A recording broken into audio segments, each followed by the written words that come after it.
Well, hello everybody, and welcome to my show. My name is Jason DaCosta. This is Consistent Preterism. Thank you for joining me today. That was a little radio music for you. And you can tell I'm uncut and raw because I let the static go and I don't edit anything out because that's just the way I roll. Hope everybody's doing well out there. I wanted to take a brief memento today and speak really quickly about the Mythvision podcast video that was just released a few days ago. And I wanted to talk about that because it was on Israel only. Derek had invited Michael Barris and Michael Bradley on the show to discuss the topic of Israel only, and he also invited a quote-unquote scholar named Jim Majors to be there to sort of act as the, voice of reason, I guess, from the scholarly side, and I guess debate or, refute the claims of the IO boys. And so I gave that a listen, and it was good. It was a good interview. I felt like the boys did a really good job of representing IO, even in the midst of some confusing moderation, or moderating, I should say. But I just kind of wanted to discuss it briefly. So they had this guy, Jim Majors, on, and it seemed like a nice enough fellow. I know that there was a previous attempt to record something with Dick Carrier. Some of you may know him as Richard, but I call him Dick. But they attempted to record something. I guess that got out of hand because, of course, Dick Carrier is a sexual deviant, and he can go off the handle at times and be a little insulting, and so can we. So it's just a recipe for disaster. But I guess that didn't go too well. So Derek had another guy, I guess a more mellow cat. He had like the No Shave November mustache going on. Kind of looked like the brawny paper towel man. He just needed the red and black flannel plaid shirt. But nice enough fella. Clearly was not IO. Clearly held a lot of the same, Christian viewpoints, where, God's people are now spiritual people. It changed, and there's a completely new system. The chosen ones that God said he'd never, forsake or leave and never abandon, they don't have any relevance to the story anymore. And now it's this new people, which is a lot like what we get from, the church message today. It's a lot like, kind of like replacement theology-ish, but it's just a little bizarre. What is this guy doing with his bicycle in the middle of the road? So anyways, I thought the interview was a good representation of IO. I thought that it could have been controlled and moderated a bit better. I also felt that Derek used a straw man in the title, as he said, "Are the Gentiles in the first century Israelites?" as his sort of his header in the title page, or in the video pic. And I feel like that's dishonest. It could have been worded way better than that. I feel like that sort of pushes people away. And then I also noticed that, well, let me elaborate on that a little more. If you read someone say that all Gentiles in the first century were Israelites, right away you're probably going to not really, turn an eye to it. It just sounds silly, right? But if someone words it in the sense that the saved Gentiles or the elect Gentiles were actually Israelites, it sort of paints a different picture, right? It makes it a little bit more, that maybe that is the case. These were called chosen elect ones. They were being sought after. They were being sought from among the nations, and wherever they were, from the four corners of the earth, Jesus said that he would seek them out. It does show a picture of, God kind of already knowing who they were, where they were, their hairs on their head, yada, yada, yada, caring for them, calling them out, not losing one. So it does have that element to it. So perhaps the elect saved Gentiles were really the chosen of Israel. That's a lot more of an honest title. But when you say, were the Gentiles in the first century Israelites, you kind of, paint a dishonest picture. And so that's what we call a straw man argument. And it kind of misleads people. The second thing that I didn't like about it is he went ahead and he shared a video about 2 to 3 hours after he released the IO video. Now, I don't follow Derek. I'm not subbed to the channel. I do check in from time to time to see what kind of content he has, particularly if it's related to Israel only, or if there's somebody trying to, rip apart Israel only. I do like to watch those, but everything else I'm largely uninterested in. But he released this second video on Genesis creation literally just 2 hours or so after he released the IO video. And I did do a quick search through his videos, and I don't see that happening very much elsewhere. I see, he usually spaces it out. It might be 8 hours, it might be 10 hours, it might be a day, sometimes as long as 2-3 days. But nothing ever right on top of another video like that. So my thing was he trying to purposely, kind of poison the well with the title and then bury the video under another latest and greatest video on Genesis that his audience would clearly go to? I mean, when you're watching a channel or you're subscribed to a channel, unless you're a diehard, you're probably not going to go back very far. You're just going to watch whatever ones you catch. So these people would have gotten 2 notifications almost back to back, and the later of the 2 would have been the Genesis creation one. So I could be a conspiracy theorist, but that's kind of the way I felt about it. And then when he commented on the video the other day on my YouTube channel, because he still listens, hi Derek, he commented and I brought it to his attention, and he claimed that he didn't do it intentionally, and he claimed that it was because the analytics of the IO video were so bad in the first 2 hours that he needed to kind of, watch the direction of his channel. I mean, sounds like complete bullshit. I'm sorry, but in 2 hours, you really don't know which way your video is going to go. I mean, you're sharing it right near the holiday season. You just don't know, right? Who's to say people wouldn't come back to that a few hours later or later on in the evening and start watching it en masse?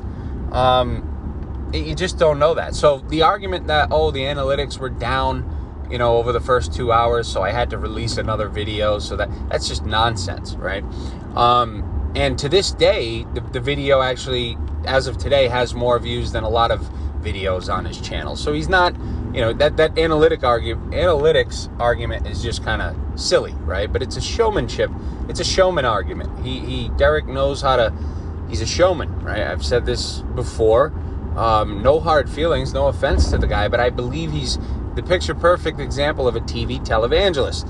He would be very good at that if he was a Christian. But anyways, so I feel like he released that second video immediately to kind of stifle the outreach, if you will. And I think when he said that it was getting poor views in the first 2 hours, I think proves that even further, because that's what he wanted. He wanted to prove that.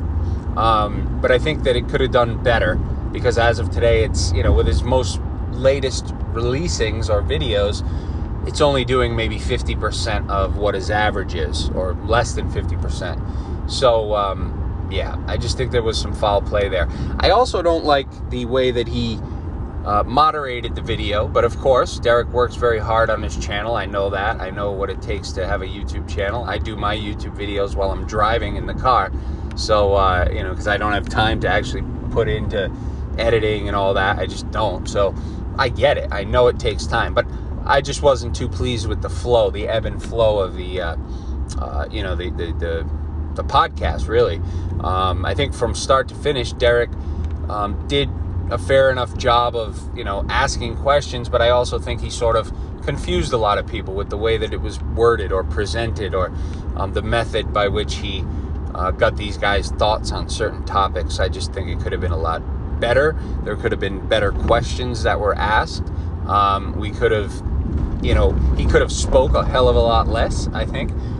Derek tends, in the videos I've seen anyway, he tends to speak a lot. He gets into his own opinions, and that's okay. But I mean, we all know his opinions because he says them so much on his channel. So I mean, when you have these people on, you should let them speak. And I felt like he kind of, went on a few rants and took away from the flow. And what I really wanted to see in it was I wanted to see the simple questions. I wanted to see those asked of this Jim Majors guy and answered by him. And I wanted to see how he deals with the way that an IOer would handle those texts. And I mean, that's a very simple formula for a discussion. You have a list of passages, you ask the IO guys to explain them, and then you ask the scholar to explain it in his discussion. I don't think you necessarily need 10 minutes here, 5 minutes here, 3 minutes there. Oh, you get an extra minute. I think it could have just went a hell of a lot better if he just had a list of questions and asked how each of these, views would differentiate or how they would explain them. But instead, no, he presented his information, his opinions, then kind of in a weird way asked IO to explain them. And a lot of times the speakers really had no clue as to who he was even asking. There was just dead silence after the question because the question wasn't really direct. It was kind of like, confusing. And Derek's a bright guy. I mean, look at what he's done on his channel. He should be commended for, the way that he markets and he can hang in there and discuss these heavy topics with these brains that come on his show. But I just felt it was a very lacking in that department. And perhaps it was intentional. Perhaps it was an off day. I don't know. But overall, I felt, hey, it's good. It's exposure, right, for the view. And that's all that matters. But one of the things that struck me was that every time that they asked, or Derek asked the IO boys about a certain text, and then asked Jim Majors to sort of respond to it, Majors took the approach that he believed that Paul was sort of misusing Old Testament passages and, almost trying to kind of confuse people by misusing Old Testament passages about Israel in the New Testament times. And one thing he said a couple times, actually, is that he believes that these phrases, such as Israelite in the first century in the New Testament pages, that term, that phrase Israelite, was used in a more Second Temple Judaism type of way where, anybody could become an Israelite or whatever. That's how he thinks it's being used. Yet my argument to that, and what I think Derek and others are not considering, is that these authors of the New Testament times are actually referring back way before Second Temple times. And they're referring to pre-Second Temple times and pre-Second Temple passages that all speak of Israel, the 12 tribes, the true 12 tribes, the descendants of Abraham, Isaac, and Jacob.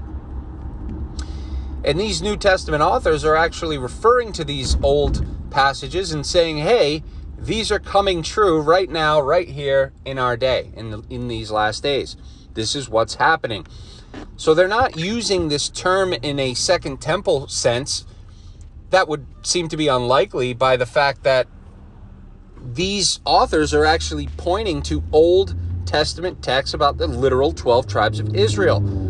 For example, in Romans 9, when asked about the Gentiles, or when asking about the mercy that's coming upon these Gentiles, Paul quotes 3 passages about northern Israel, about the tribes that were scattered through the nations, Hosea being one of them. And perhaps the most important one, to show that Paul wasn't just erroneously using this passage to confuse people, right? It just doesn't make sense. Why would you speak about these nations that are receiving mercy and then sort of define them by quoting a passage in Hosea that's clearly all about Israel if they weren't truly Israel? It just doesn't make sense, right? I mean, it's totally illogical, yet they're okay with that. But no, of course, we know that Paul and all the others quoted these old passages that were all about Israelites and the 12 tribes, the descendants of Abraham, Isaac, and Jacob, the 2 sticks of Ezekiel, the 2 branches.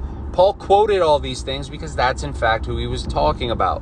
Or at least that's what the story says, right? We're not arguing for truth here.